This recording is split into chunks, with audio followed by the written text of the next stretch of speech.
pendukung partai Islam, khususnya pendukung PKS. PKS. Dan nanti yang kedua, saya memberi nasihat kepada para pendukung Anies Baswedan. Ya, pendukung PKS dan Anies Baswedan. Kan jelas loh. Pusing kita lihat di Twitter. Kok yang ribut jadi pendukung Anies sama pendukung PKS? Ya, pusing. Meskipun menurut Rizik Syihab, Kiai Haji Imaduddin Usman Al-Bantani itu bukan apa-apa dan bukanlah siapa-siapa. Tapi faktanya dengan adanya tesis ilmiah Kiai Imad membuat kalangan habaib menjadi kebingungan.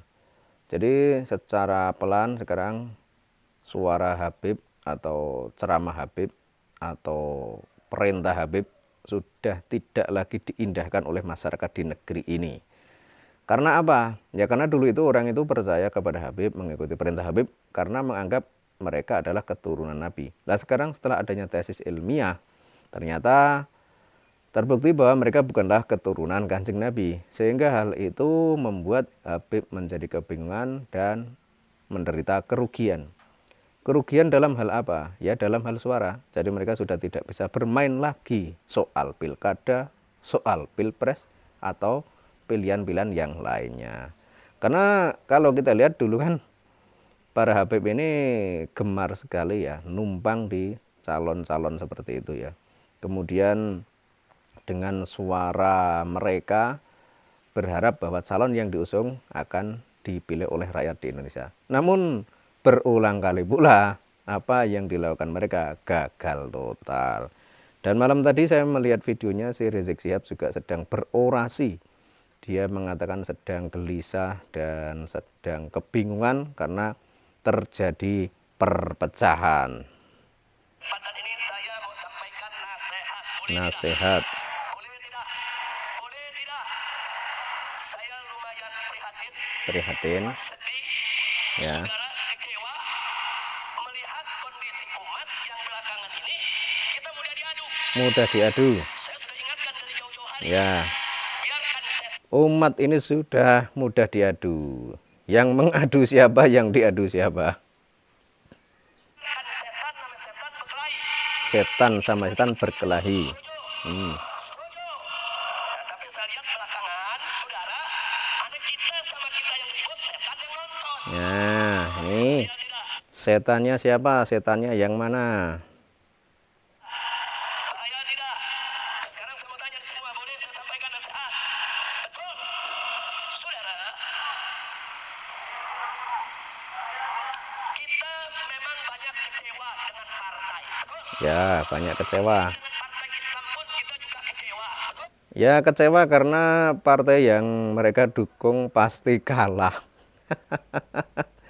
Jadi harusnya itu yang punya partai itu yang kecewa. Karena sudah mengandalkan Habib kok ternyata gagal. Betul. Tapi jangan sampai kekecewaan kita membuat kita jadi bermusuhan. Boleh, saudara. Ya. Mestinya dalam perjuangan kita kedepankan taksimul a'mal wal adwar wal fawaid. Kita berbagi peran, berbagi tugas. Ya, kita berbagi peran, berbagi tugas. Ada yang galak melawan pemerintah. Ada yang seolah-olah mendukung pemerintah. Ada yang mendekati masyarakat umum. Jadi tugasnya itu masing-masing tapi tujuannya sama. Yakni untuk menguasai bangsa ini dengan kedok cucu Nabi. Dikerja, bukan satu sama lain saling menghucat. Satu sama lain. Saya buktikan, saudara. Nah, ini sedih, resah kita. Ya, sedih, risau. Kenapa mesti kita sama kita yang ribut? Baik, saudara. Kasihan ya. Sebelum saya masuk itu, saya mau tanya dulu. Kita lihat perjuangan saudara kita di Palestina. Ya, ini cerita Palestina ini. Arahnya kemana ini? Yang ditangkap oleh Israel. Jadi sudah bisa ditebak arah dari cerita itu. Cerita tentang Palestina, seorang yang disandra oleh tentara Israel. Kemudian nanti membuat perumpamaan-perumpamaan jika ada saudara yang disandra, sikap kita bagaimana dan seterusnya. Ini udah kelihatan, ini arahnya adalah ke Anies Baswedan yang seolah-olah dia itu tersandra oleh Jokowi. Tapi kita simak dulu ya ini ya. Siap lanjut. Mau dengar nasihat? Pertama, saudara, saya mau sampaikan nasihat kepada pendukung partai Islam, khususnya pendukung PKS. PKS. Dan nanti yang kedua, saya memberi nasihat kepada para pendukung Anies Baswedan. Ya, pendukung PKS dan Anies Baswedan. Kan jelas loh. Pusing kita lihat di Twitter. Yang ribut jadi pendukung Anies sama pendukung PKS. Ya, pusing. Sadar saudara, pendukung Anies kawan seperjuangan kita, pendukung PKS kawan seperjuangan kita. Kenapa? Ya karena sama-sama punya tujuan menguasai bangsa ini, menguasai negeri ini. Jadi PKS dengan kelompok HTI, kemudian Habaib dengan para Ba'alawi, kemudian dengan Anies Baswedan yang sama-sama imigran atau pendatang dari Yaman. Kita mau diadu domba. Sudah mulai teriak nih. Mestinya saudara, kalau kita tahu ada kawan kita yang disandera, bukan yang disandera yang kita serang, tapi yang menyandera mesti kita serang habis-habisan saudara. Gitu.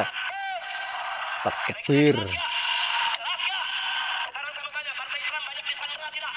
Partai politik banyak disandera tidak? Tokoh banyak disandera tidak? Berarti saudara yang jahat, yang disandera atau yang menyandera? Yang jahat yang mana? Yang jahat itu bisa jadi yang menyandera, bisa jadi yang disandera. Tergantung konteks atau persoalannya. Jadi belum tentu yang menyandera itu lebih jahat daripada yang disandera. Yang mana? Oh, yang Ini akhlak kayak gini ditontonkan ke masyarakat umum. pendukung PKS, saudara nyerang Anies, Iya. pendukung Anies nyerang PKS, lu kayak kekurangan musuh lu. Coba saya mau tanya, kacau tidak? Kacau tidak? Ini yang begini biarkan atau stop? Biarkan atau stop? Saudara, Jadi ya memang seperti ini isi ceramahnya itu. partai-partai disandera itu ngaku sama kita, kami disandera, nggak mungkin saudara. Tapi kita mesti cerdas, kita mesti paham. Saudara, kenapa saya bicara begini? Saya pernah disandera 17 kasus, saudara. Jadi tidak usah dilanjutkan ya. Arahnya udah kelihatan bahwa ini arahnya itu untuk mendukung Anies Baswedan gitu aja. Dan memojokkan Pak Joko Widodo atau Presiden Joko Widodo karena dianggap sebagai aktor yang menyandra Anies Baswedan. Saya juga nggak habis pikir ya, kenapa Rizik Syihab ini sangat benci banget dengan yang namanya Presiden Joko Widodo. Kita bisa lihat rekam jejaknya mulai dari tahun 2014 hingga sekarang. Ungkapan-ungkapan kebencian, ungkapan-ungkapan hinaan, caci maki ditujukan kepada Presiden Joko Widodo. Ini kan sebuah tindakan yang sebenarnya itu sangat disayangkan ya. Dia katanya Habib, katanya pemimpin umat, tapi kenapa memendam kebencian begitu mendalam kepada Presiden Joko Widodo? Dan dari sini kita akhirnya menjadi paham ya, ternyata ya memang mereka itu memang bukan bertujuan untuk menyebarkan kebaikan, tapi mereka itu memang bertujuan untuk apa keinginan mereka terpenuhi, tercukupi, dan disetujui oleh masyarakat Indonesia. Mungkin arahnya seperti itu. Karena kalau yang namanya pemilu, kita itu bebas memilih siapa. Tapi kalau sudah ada yang jadi, ya kita ikuti yang jadi tersebut. Tapi kalau melihat si Rizik Syihab ini kan beda. Jadi dia tidak bisa atau tidak mau menerima kenyataan bahwa calon presiden yang dia dukung kalah total. Makanya sejak tahun 2014 sampai sekarang dia sangat benci dengan Presiden Joko Widodo. Dan mungkin ada sisi lain yang membuat dia benci. Karena sebagaimana kita ketahui ya, Presiden Joko Widodo itu terlepas dari semua kekurangan atau kelebihannya. Presiden Joko Widodo itu adalah asli orang Indonesia, asli orang Nusantara, asli orang Solo. Artinya kalau persoalan kayak gini diteruskan, ya kita harus mendukung Presiden Joko Widodo. Karena beliau adalah orang pribumi Nusantara. Jadi jangan kok kita malah berpihak kepada imigran dari Yaman seperti Rizik Syihab ini. Karena kalau kita lihat, dia ini sejak dulu menggebu-gebu ingin menjatuhkan Presiden Joko Widodo. Tapi sayang seribu sayang, apa yang mereka lakukan hingga saat ini tidak berhasil.